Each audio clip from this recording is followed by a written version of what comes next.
আসসালামু আলাইকুম রাহমাতুল্লাহ। গতকাল আমরা গিয়েছিলাম আমাদের সতিয়ার বাজারে আমাদের ফার্মের জন্য ছাগল কিনতে। আর যে ছাগলটা দেখতেছেন এটা আমার চাচার ছাগল, এটা আমরা বিক্রি করব, তারপরে আমাদের ফার্মের জন্য আমরা খাসি ছাগল কিনবো। তো আপনারা যারা শুরু থেকে আমাদের পেজের ভিডিওগুলো দেখেন তারা জানেন যে আমরা আমাদের গরুর ফার্মের পাশাপাশি 5টি করে দেশি ছাগল লালন পালন করি। আর গতবার ঈদে আমরা আমাদের এই ছাগলগুলো বিক্রি করছি। আপনারা জানেন যে আমাদের গরু এবং ছাগল দুইটার প্রজেক্টই ঈদ কেন্দ্রিক। যেহেতু এখন বর্ষাকাল, আমাদের এইদিকে ছাগলের দামটা একটু কম থাকে বর্ষাকালে, তাই হাটে যাচ্ছিলাম যাতে ছাগলটা একটু কম দামে নিতে পারি। হাটে যাওয়ার পথে অনেক বড় একটা ড্রাগনের প্রজেক্ট দেখলাম, মাশাআল্লাহ নিজের কাছে অনেক ভালো লাগতেছিল যে কৃষিতে যে আধুনিকতার ছোঁয়া এটা এখন গ্রামেও দৃশ্যমান। আর আমি এর আগে আপনাদের একটা কথা বলছি, ইন ফিউচার কৃষি হবে বাংলাদেশের সবচাইতে সম্ভাবনাময় পেশা ইনশাআল্লাহ। তো যাই হোক, আমরা এখন হাটে চলে আসছি। আমাদের সত্যিহাট বাজারে গরুর হাট একসময় অনেক বিখ্যাত ছিল, কিন্তু সার্বিক ব্যবস্থাপনার কারণে হয়তো এখন এখানে খুব ভালো জাতের গরু উঠে না। কিন্তু আমাদের যে ছাগলের বাজার আছে এখানে অনেক বড় ছাগলের হাট এবং সব রকমের ছাগলই পাওয়া যায় মাশাআল্লাহ। তো বাজারে যাওয়ার পর অনেক রকম ছাগলই দেখলাম, আমাদের যে পছন্দ হবে এরকম ছাগল আমরা পাচ্ছিলাম না। প্লাস ছাগলের দাম যেটা ছিল অনেক বেশি, এই দামে যদি আমরা ছাগল কিনি তাহলে খুব বেশি প্রফিট করতে পারবো না।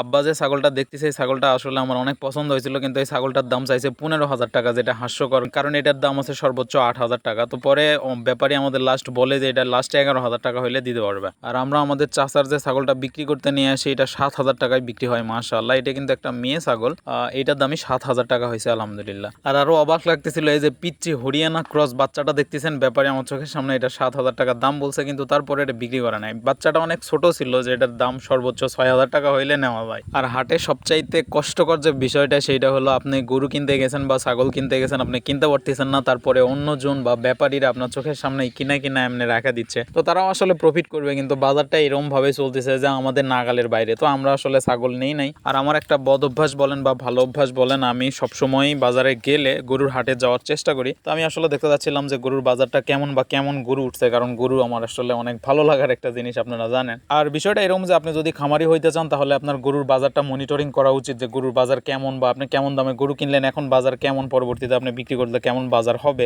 এই জিনিসগুলো আসলে আপনার মনিটরিং এ রাখা উচিত। তো আমি সবসময় চেষ্টা করি এটা করার। আর আমাদের সতীহাট বাজারে তেমন ভালো গরু উঠে না, বিশেষ করে আমরা আমাদের ফার্মে যেই টাইপের গরু পালন করি এই টাইপের গরু খুব কম উঠে। আমরা এইবারও এই বাজার থেকে একটা গরু কিনতে পারি না সব। তো এই গরুটা দেখার পর আমার অনেক পছন্দ হয়, প্লাস এই গরুটা একটা খামার উপযোগী গরু এবং গরুটার ভবিষ্যৎ অনেক ভালো দেখে আপনারা হয়তো বুঝতেছেন। কালারটাও মাশাআল্লাহ অনেক সুন্দর। আর আমার অনেক খারাপ লাগতেছিল যে আমাদের খামারে গরু রাখার ক্যাপাবিলিটি আটটা আমি চাইলেও এখন কিনতে পারবো না, হয়তো পকেটে টাকা আছে কিন্তু এখন এই গরুটা আমি চাইলেও নিতে পারতেছি না। যখন আমরা এই বাজারে গরু কিনতে আসি তখন কিন্তু এত ভালো গরু কখনোই উঠে না, আমি দেখছি।